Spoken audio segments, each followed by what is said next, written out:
இன்றைக்கு இந்த எஸ்ஆர்எஃப் பணியிலே திராவிட முன்னேற்ற கழகம் எந்த அளவிற்கு அவருடைய கட்டமைப்பு முறையாக அமைத்திருக்கக்கூடிய காரணத்தால் அந்த பணியை வெற்றிகரமாக நடத்தி கொண்டிருக்கிறார்கள் என்று பெருமையோடு குறிப்பிட்டு சொன்னார். உண்மைதான். ஆக அந்த எஸ்ஆர்எஃப் பணியிலே இன்றைக்கு பம்பர மாதிரி நம்முடைய தோழர்கள்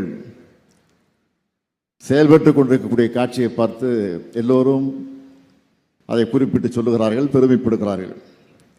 எதற்கு என்று சொன்னால் நம்முடைய வாக்குரிமையை நாம் காப்பாற்றியாக வேண்டும். ஆக விழிப்போடு நாம் வேலையை பார்த்திருக்கிறோம். ஆனால் அதே நேரத்தில் பாதி வேலை தான் முடிஞ்சிருக்கு, இன்னும் பாதி வேலை இருக்கு. தேர்தல் நடந்து வாக்கு எண்ணிக்கை முடிஞ்சு ரிசல்ட் அறிவிக்கிற வரைக்கும் நமக்கு வேலை இருக்கு. நீங்க மறந்துடக்கூடாது. 2 வாரத்தில் டிசம்பர் மாதம் முடிஞ்சு புத்தாண்டு வரப்போகுது. ஜனவரி 1ஆம் தேதி வரப்போகுது. அதற்கு பிறகு தேர்தலுக்கு கொஞ்ச நாள் தான் இருக்கு. அதனால நான் உங்களை எல்லாம் கேட்டுக்கொள்ள விரும்புவது, நம்முடைய சாதனைகளை, திட்டங்களை, நாம் ஆற்றக்கூடிய பணிகளை மக்களுக்கு சென்றடைந்திருக்கிறது, மறுக்கல. ஆனால் என்னதான் சென்றடைந்திருந்தாலும் இங்கே நம்முடைய தோல் திருமாவர்கள் குறிப்பிட்டதை போல இன்றைக்கு எதிரிகள் நம்ம வீழ்த்த வேண்டும் என்று நினைக்கக்கூடியவர்கள் எவ்வளவுதான் அந்த பணியில் ஈடுபட்டாலும் அதையெல்லாம் வெற்றி கொண்டு கொண்டிருந்தாலும் ஏமாந்து விடக்கூடாது அடிப்படையில் அவர் குறிப்பிட்டு சொன்னார். உண்மைதான். ஆக நம்முடைய சாதனைகளை, நம்முடைய திட்டங்களை வீடு வீடாக சென்று மக்களிடத்தில் எடுத்து சொல்லக்கூடிய அந்த பணிகளில் ஈடுபட்டு அவைகளெல்லாம் வாக்குகளாக மாற்றணும். 7வது முறையாக திராவிட மாடல் ஆட்சி உருவாகி இருக்கிறது என்ற பெருமை நமக்கு வந்தாகணும். தமிழ்நாட்டினுடைய வளர்ச்சியை தொடரணும். அது எங்களுடைய பங்கும் அதில் நிச்சயமாக இருக்க வேண்டும். நம்முடைய பயணியப்பனர்களை பற்றி நான் சொல்ல வேண்டும் என்று சொன்னால், அவர் முன்னாள் அமைச்சராக இருந்தவர், உங்களுக்கெல்லாம் நன்கு அறிமுகமானவர்.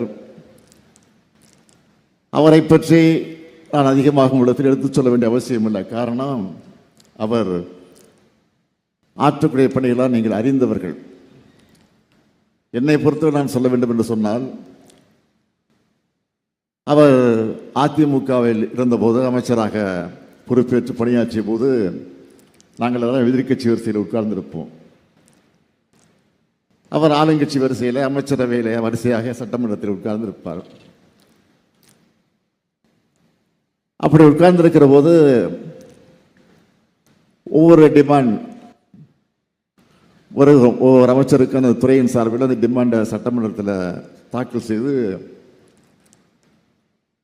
அந்த அவையில் அது குறித்து பேசிய சட்டமன்ற உறுப்பினருக்கு பதில் சொல்லக்கூடிய வகையில் ஆளுங்கட்சியினுடைய அமைச்சர் பொறுப்பாக பதில் சொல்லணும். ஆனால் அதிமுகவை சார்ந்தவர்கள் எந்த அமைச்சர்களும் பொறுப்பாக இதுவரையில் பதில் சொன்னதில்லை. ஆனால் ஒரே ஒரு அமைச்சர் பதில் சொன்னார் என்று சொன்னால் அது பழனியப்பனாகத்தான் இருக்கின்றது. அது மட்டும் இல்லை, மற்ற அமைச்சர்கள்லாம் பதில் சொல்லுகிற போது நாங்கள்லாம் பாதிக்கப்பட்ட ஏஞ்சி போய் வெளில போய் உட்காந்துருவோம், லாபியில் போய் உட்காந்துருவோம், இல்லை வீட்டுக்கு கூட போயிடுவோம்.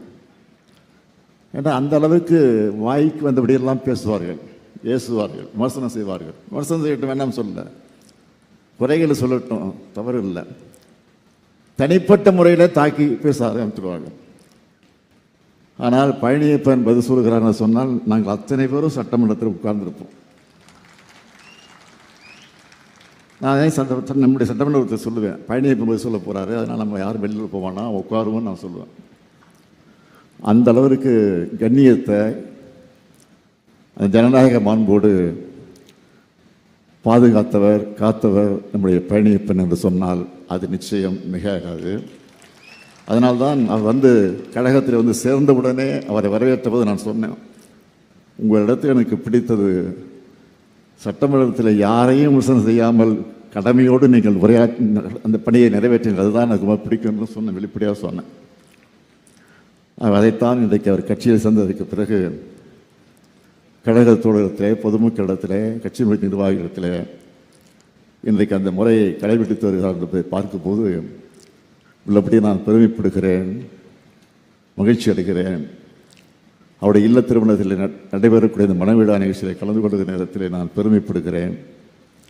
இன்றைக்கு மணக்கோலம் பூண்டக்கூடிய மணமக்கள் எல்லா வளங்களையும் பெற்று சிறப்போடு வாழ வேண்டும் என்று நான் அந்த நேரத்தை அன்போடு கேட்டுக்கொண்டு, புரட்சி கவிஞர் பாவேந்தர் பாரதிதாசன் எடுத்து சொல்லியிருக்கக்கூடிய வீட்டிற்கு விளக்காக நாட்டிற்கு தொண்டர்களாக இருந்து வாழுங்கள் வாழுங்கள் என்று வாழ்த்தி, நான் திருவண்ணாமலை நிகழ்ச்சிக்கு செல்ல வேண்டியிருக்கக்கூடிய காரணத்தால் நீண்ட நேரம் இருந்து நிகழ்ச்சியில் கலந்து கொள்ள முடியாமைக்காக உள்ளபடி நான் வருத்தப்படுகிறேன் என்பதை மட்டுமே எடுத்து சொல்லி, அதே நேரத்தில் மணக்கோலம் கொண்டிருக்கக்கூடிய மணமக்கள் வாழ்க வாழ்க வாழ்க என வாழ்த்தி விடைபெறுகிறேன். நன்றி, வணக்கம்.